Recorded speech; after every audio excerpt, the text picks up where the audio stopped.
Woo! Habs win! Let's go! 4-2 against the Vancouver Canucks in Vancouver. Let's go! Huge 2 points. Huge 2 points for the playoff race that we're in right now. We need every single win. And yesterday was huge win. Very good, very necessary. I'm wearing my Carey Price jersey. It's not mine, it's my fiance's. So a little tight, but it's fine, it fits. Carey Price was in the building, so gotta use it when available, right? Carey Price made an appearance for the team yesterday at training, and yesterday again was at the game. So huge showing from our goalie in LTIR. I know, right? Anyways, back and forth game, honestly. Yeah, like obviously a really good first. We get to Suzuki scores like right off the bat. I think it was the first minute and a half or so that he scored. Beautiful goal, beautiful pass by Caulfield. Fits it right into his stick, and it's the dangle and the finish. Amazing goal by our captain. He keeps on proving, and our first line in general was super dominant all game. That was really good to see. It's really nice to see when they play like that. Obviously, all three of them score. Slav gets 3 points. Caulfield and Suzuki both with 2 points. And Suzuki deserved a third point. Like that non-assist on the Slav goal, but like that should count as an assist. Honestly, obviously, like it doesn't, because he doesn't really touch it, but like he makes that goal happen, right? So anyways, our first line produced and our core produces, and like that's just so well for the future. It's just so good for the future of the team that our core plays like that. Obviously, Hudson also produced. Didn't produce, but was very good. He was out there, I think, for every single goal as well. So yeah, he contributes in many ways, also defensively. Yeah, but that was the good, right? Like all 3 goals, obviously, and every single time our first line was in the O zone, they were generating something, dangerous chances. So yeah, that was really good. The rest of the team, though, you want a little bit more from them, and I'll get to the specifics. But let's start by mentioning Laine again, not in the lineup. He has some sort of sickness, the flu or whatever. They expect him to maybe play in Seattle today, as I'm recording the video on the Wednesday. So hopefully he can join. I don't know who he replaces. Peseta, I'm assuming, but Peseta was playing in the third line. So we sent back to Laval, and we recalled Joshua Roy, who plays in the second line with Newhook as a center, Gallagher on his side, and Roy on the other side.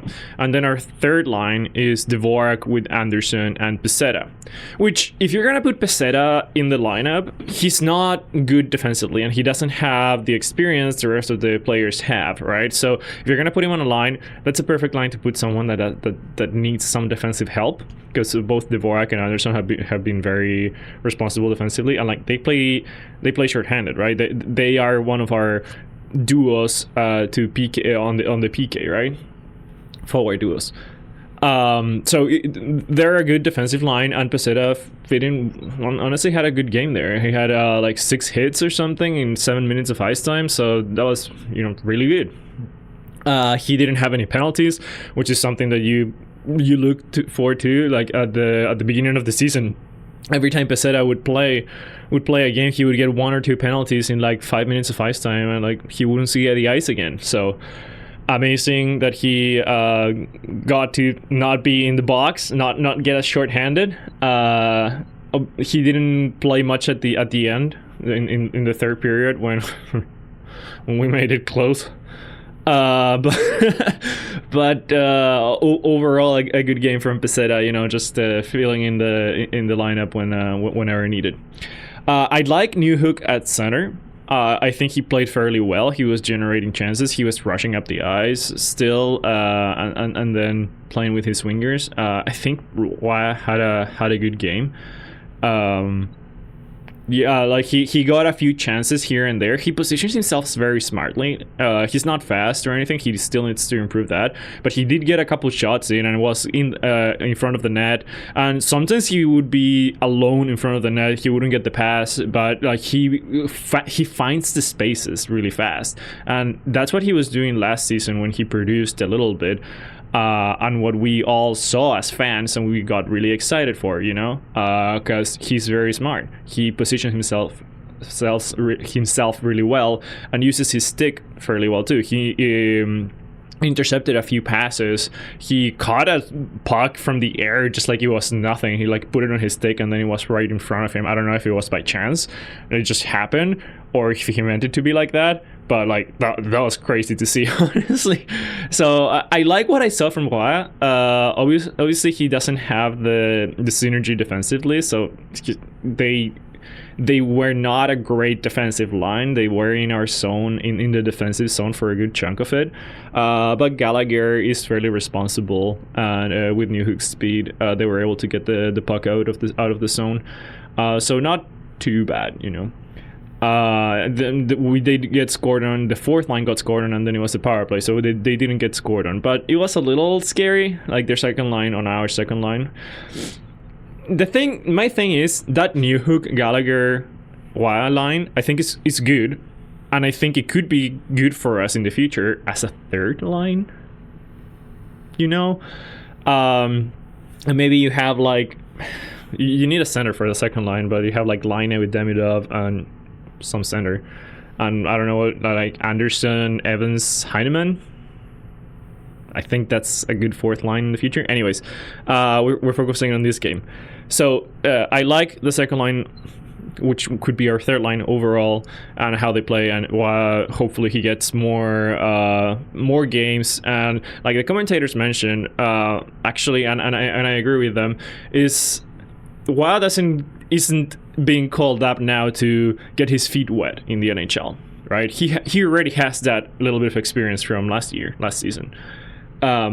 He is here now to help the team win, to help the team get those points they need to maybe get into the playoffs or to play those meaningful games, right?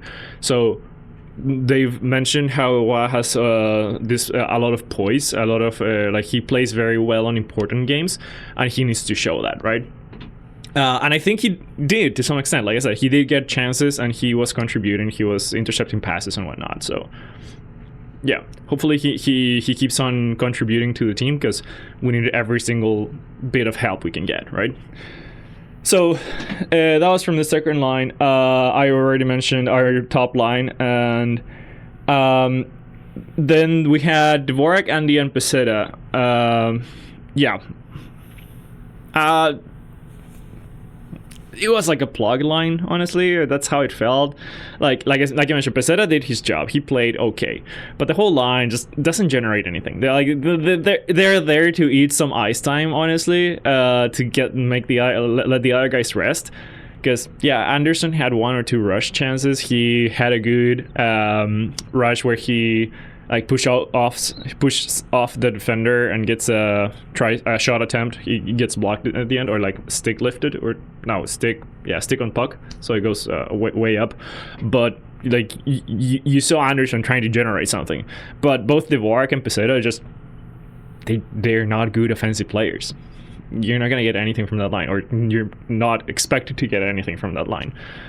So it's a little to see, in my opinion. So hopefully, hopefully Laine joins again, because I think then you move Laine into the second line, and so you have Laine, Newhook, Wah, and then back to Gallagher, Dvorak, Anderson, and you remain the fourth line. The fourth line, they didn't have a good game. Heineman had a rare bad game. Obviously, the giveaway that leads to Vancouver first goal, that wasn't great. But overall, he didn't play very well. He had one or two chances, but he was getting hit. He was like on the ice a bunch. He couldn't keep the puck. He had a few bounces that. He had this bounce in the second period where we're clearing the puck and he's coming back into our zone, and he bounces off him, and it sends the bounce lands in front of a Vancouver player that it's just him and Montembeault. Montembeault had to be good in most of the game. I think Montembeault was solid in the first period, especially.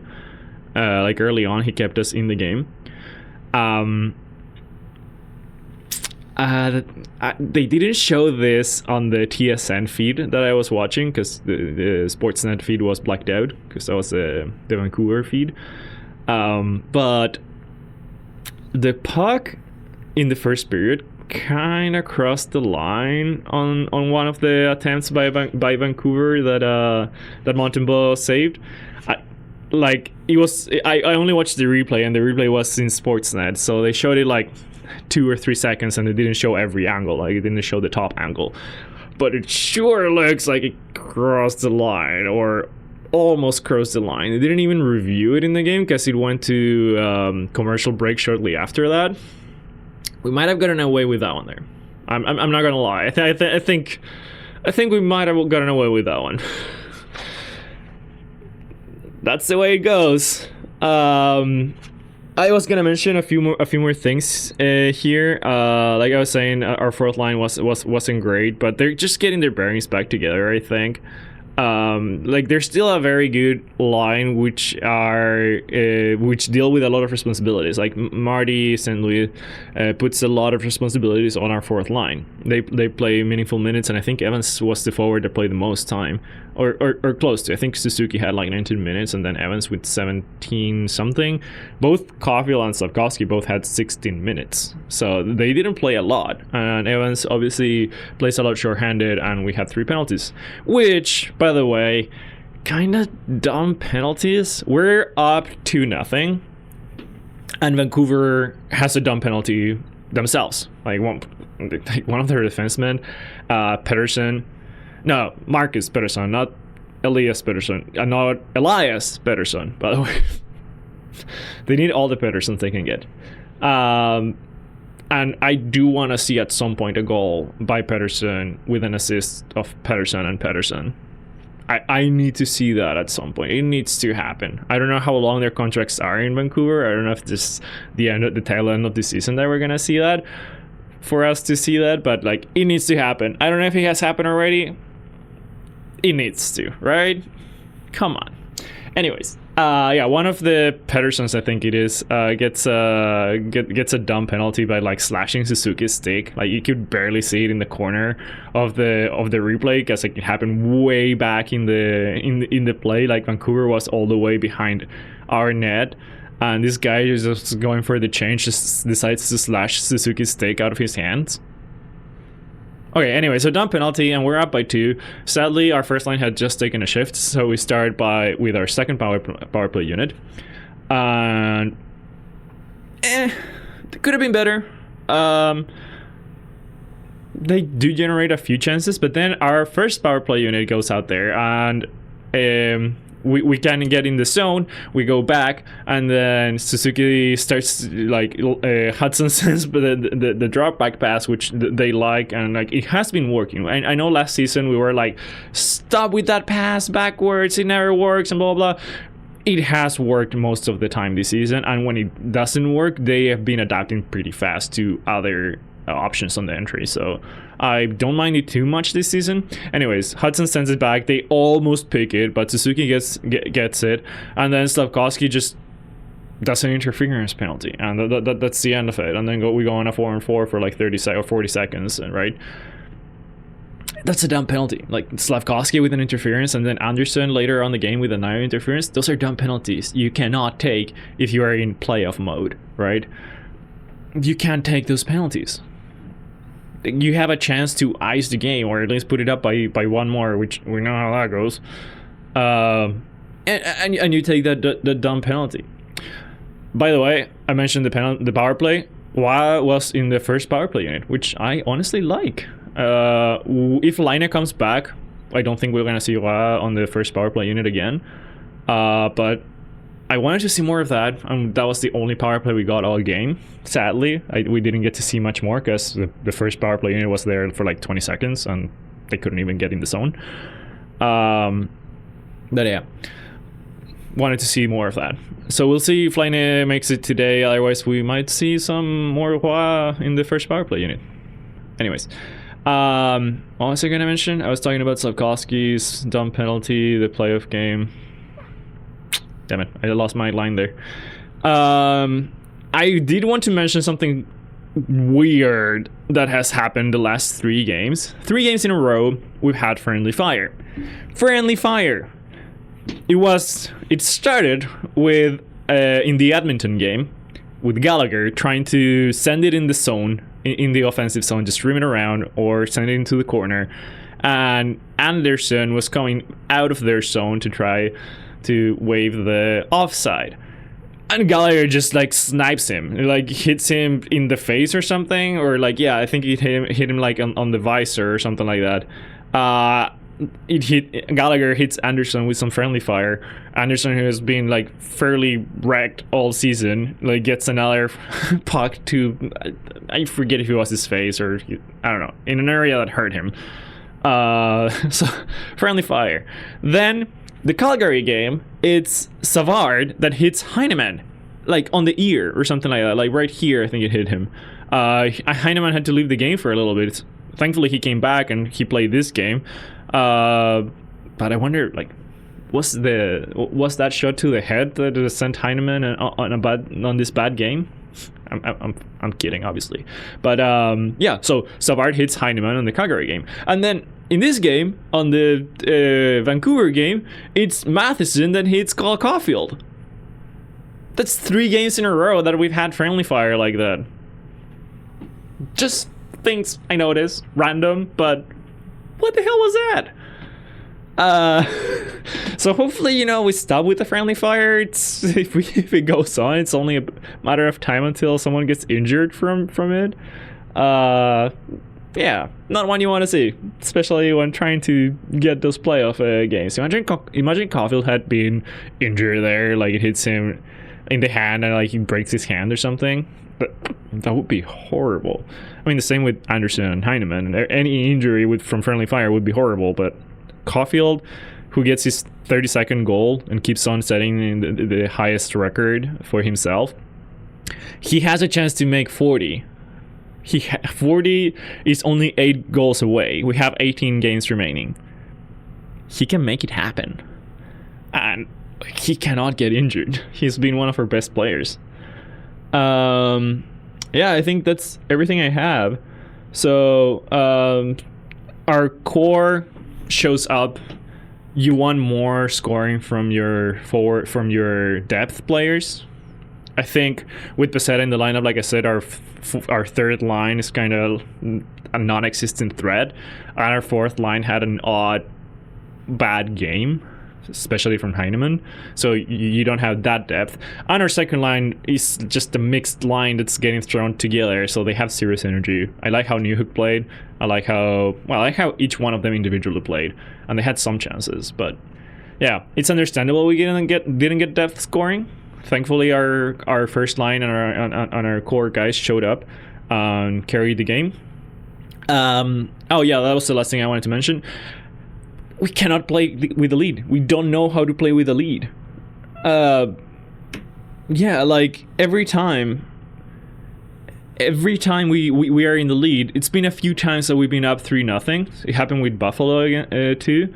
And then the third period is just not good. And we give the puck away, and it eventually ends up in our net.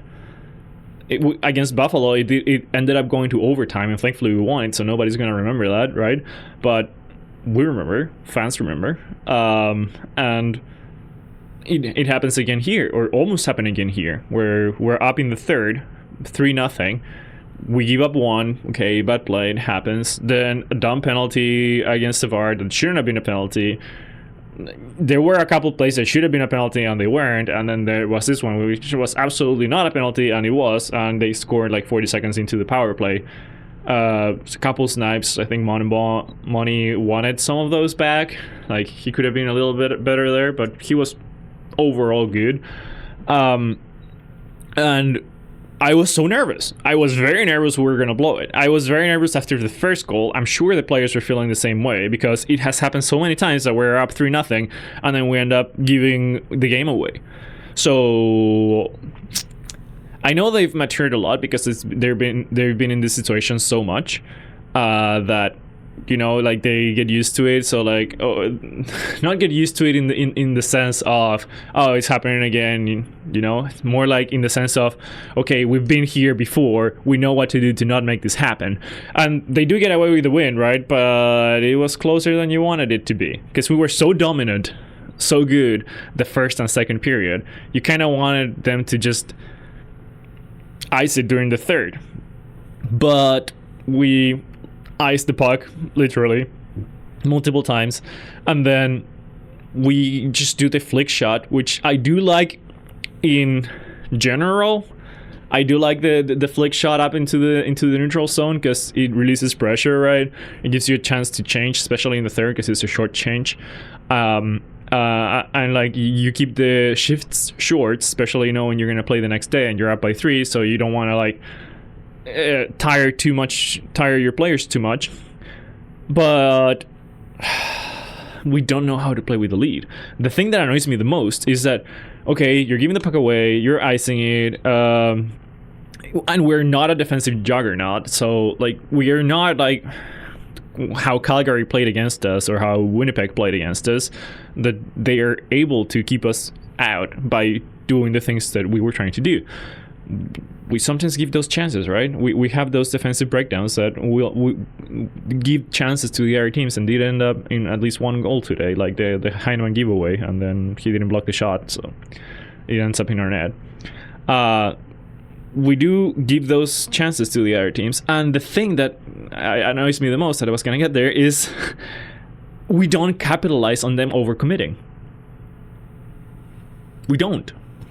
For some reason, like, what a lot of the other teams do is that when they play like that, the other teams overcommit because they're playing from behind, and they they take risky chances, and the good defensive teams capitalize on those overcommitments and send dangerous chances the other way. Feels like we don't. Feels like whenever the other team overcommits, we kind of just give the puck away again and again and again, and we don't identify when they're overcommitting to send some attack back. Because if you do that, in my opinion, I obviously don't know a lot about hockey or anything, so this is just my Homer Habs fan opinion. In my opinion, if you're playing defensively and you're giving them the puck, but whenever they overcommit, you pressure and you generate a chance, even if it doesn't go in, they think twice before overcommitting again. Or they know that if they take a chance, it might go back to their end. So they think twice about taking that chance, right? In general, that's what I think. So we don't do that. And again, it's a fairly close game by the end.